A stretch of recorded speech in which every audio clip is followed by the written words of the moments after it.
Pemirsa, kasus perundungan membuat miris masyarakat kembali terjadi di lingkungan pendidikan Binus International School Serpong, Tanah Selatan. Tidak hanya itu, ada seorang anak di Kabupaten Goa, Sulawesi Selatan mendapat perundungan dari teman sebayanya.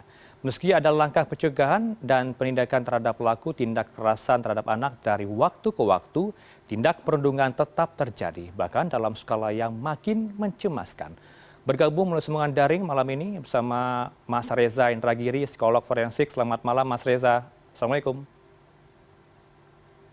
Waalaikumsalam warahmatullahi Mas wabarakatuh. Reza, pemirsa di rumah, kami juga ikut mengundang melalui sambungan daring dengan Haris Suhendra selaku manajer senior Korkominus. Namun kita masih mencoba menghubungi sampai detik ini Mas Reza dan juga pemirsa. Kita tetap lanjutkan dulu dengan Anda Mas Reza. Mas Reza, menanggapi kasus di Serpong, selain ada kasus di Goa dan yang terbaru ada juga di Makassar. Hingga meninggal dunia informasinya ini di santri di sana meninggal dunia karena perundungan. Kalau kita menyoroti dulu kasus di Serpong, Anda melihatnya apakah ini dilatar belakangi punya backingan karena bapaknya adalah pesohor atau bagaimana sehingga aksinya berani sekali terjadi?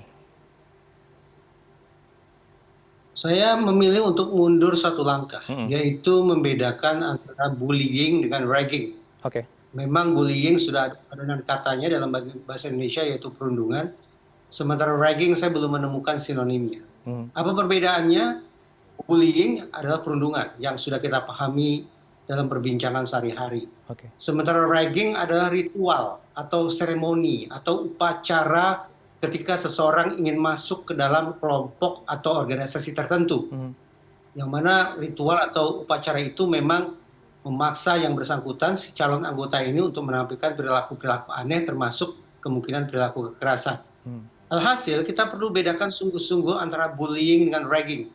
Kalau bullying sudah jelas hitam putihnya persoalan mana pelaku, mana korban, mana orang yang melakukan perundungan, Mm. dan mana orang yang dijadikan sebagai objek perundungan. Sementara ragging adalah sebaliknya. Situasinya menjadi serba abu-abu. Kendati bullying dan ragging sama-sama berbahaya, tetapi dalam ragging, sesungguhnya orang yang tanda petik menjadi korban perundungan itu pun berkehendak dan punya kesadaran untuk melakukan ritual atau seremoni ketika ingin memasuki kelompok tertentu. Kalau di Serpong ini ragging atau bullying, Mas Reza? Saya tidak tahu, itu yang harus ditelusuri oleh pihak kepolisian. Hmm. Apakah sekali lagi anak yang satu ini betul-betul menjadi objek kekerasan, objek perlakuan semena-mena dari teman-temannya, atau adakah kemungkinan kedua belah pihak memang berkehendak untuk bertemu dalam satu kelompok tertentu, dan sudah jelas ciri atau identitas mereka memang harus menampilkan ritual atau seremoni yang aneh yang saya katakan tadi. Baik, masih belum bisa diketahui dengan jelas apakah masuk ragging atau bullying begitu ya Mas Reza ya. Sembari kita analisa juga ini masuk mana, tapi kalau melihat dari fenomena tindak kekerasan terhadap anak, remaja ini yang menjadi motifnya apa? Apakah menjadi berani untuk melakukan hal itu karena ingin dianggap hebat di luar sana atau bagaimana? Ya, lagi-lagi kalau kita bicara kasus perundungan secara umum, sekarang kita tidak lagi membedakan antara bullying dengan ragging, memang ini adalah masalah relasi kuasa. Adanya ketidakseimbangan antara satu pihak dengan pihak lain yang kemudian dimanfaatkan untuk menampilkan perilaku semena-mena.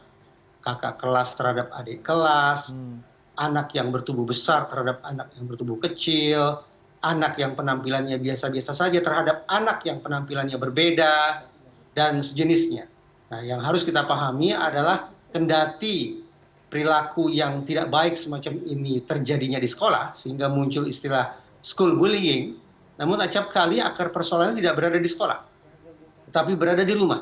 Nah, kalau kita sudah bicara tentang akar persoalan yang ada di rumah, maka relevan bagi kita untuk kita tinjau bagaimana pengasuhannya, bagaimana urut-urutan kelahirannya, bagaimana konsumsi makanannya, dan seterusnya, dan seterusnya. Ya, kenapa terfikir oleh para terduga pelaku ini memilih lokasi di luar sekolah mereka, meskipun jaraknya cuma 50 meter tadi laporan dari teman-teman kami. Kenapa mereka memilihnya di luar dari pihak sekolah, Mas Reza? Kalau tindakan sedemikian rupa sudah dilakukan berulang, maka kita bisa bayangkan bahwa pelaku atau para pelaku sesungguhnya memang sudah punya kalkulasi terhadap pemilihan tempat itu. Antara lain bahwa tempat itu tidak terjangkau dalam pantauan pihak sekolah. mungkin juga tidak banyak anggota masyarakat yang masuk ke daerah itu. Dengan kata lain, ini merupakan zona yang disebut sebagai zona eksklusif hanya bagi kelompok tertentu saja. Nah, hitung-hitungan yang sangat rasional semacam itu memang menjadi masuk akal karena sekali lagi kalau kita sepakati kasus semacam ini sebagai kasus pidana dan aksi kekerasan tersebut sebagai aksi kekerasan berencana, maka sah sudah. Para pelaku memang harus melakukan kalkulasi sebagaimana saya katakan tadi. Targetnya, insentifnya, resikonya, dan sumber dayanya semua harus mereka pertimbangkan secara matang, Baik. termasuk pemilihan lokasi. Mengingat ini usia mereka kategori masih di bawah dewasa begitu ya, di usia 17, kelas 12 SMA, apakah bisa dijerat pidana, Mas Reza? Pasti dijerat pidana. Mhm. Tetapi mengingat pelaku atau para pelaku ini masih berusia anak-anak, maka kepada mereka dalam proses hukumnya nanti juga harus dikenakan Undang-Undang Sistem Peradilan Pidana Anak. Nah, sayang beribu sayang, Undang-Undang Sistem Peradilan Pidana Anak ini tampaknya pada waktu-waktu belakangan ini justru menjadi tameng bagi anak-anak yang nakal, bagi anak-anak yang berperilaku tidak baik, untuk katakanlah mendapatkan peringanan hukuman, untuk mendapatkan perlakuan yang lebih manusiawi, sehingga acap kali dipandang oleh masyarakat, lebih-lebih oleh keluarga korban, sebagai penegakan hukum yang tidak adil.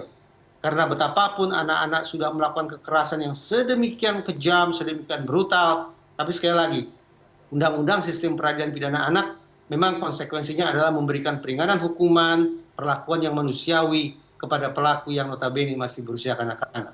Ya, biasanya kalau Anda amati di lapangan, di publik yang melakukan perundungan, ini latar belakangnya dari keluarga mana ya, Mas Reza? Apakah minim sekali edukasi yang diberikan oleh orang tua mereka sehingga ada aksi yang di luar kontrol keluarga?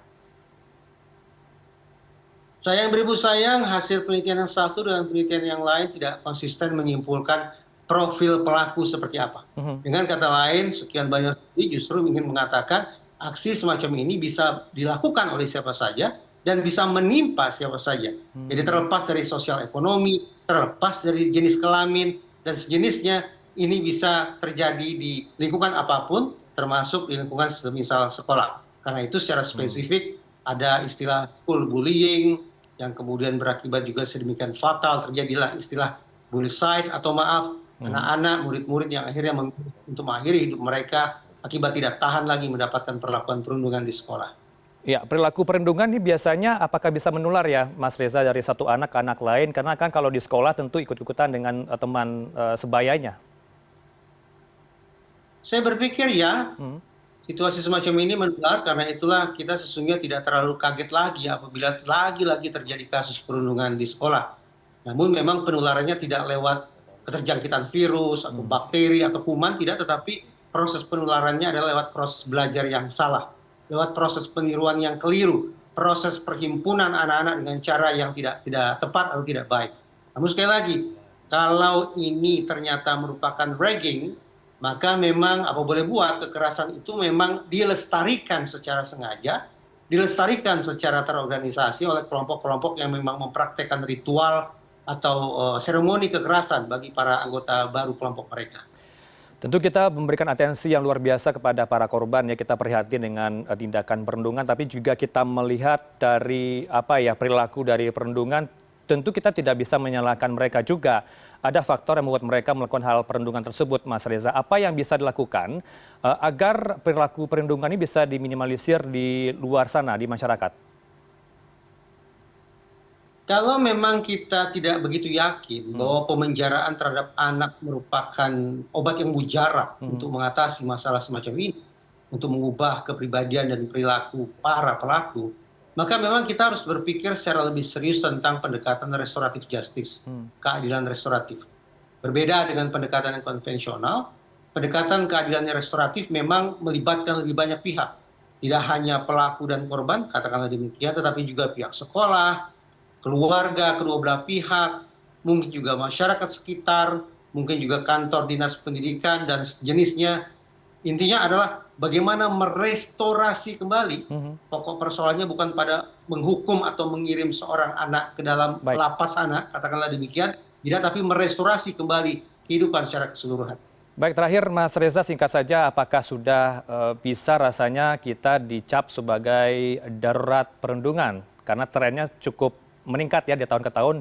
Di tahun 2023 saja juga cukup meningkat angkanya. Terakhir Mas Reza. Belum lama sesungguhnya dari kantor Kementerian Pendidikan dan Kebudayaan keluar sebuah peraturan khusus tentang pencegahan dan penindakan kekerasan, termasuk perundungan. Tapi sayang beribu sayang, sepanjang yang saya baca, Permendikbud itu tidak menyertakan otoritas penegakan hukum dalam hal ini Polri sebagai salah satu pihak yang dilibatkan. Oleh karena itu, saya justru berpikir hilir sangat penting kalau kita melakukan revisi terhadap Undang-Undang Sistem Peradilan Pidana Anak.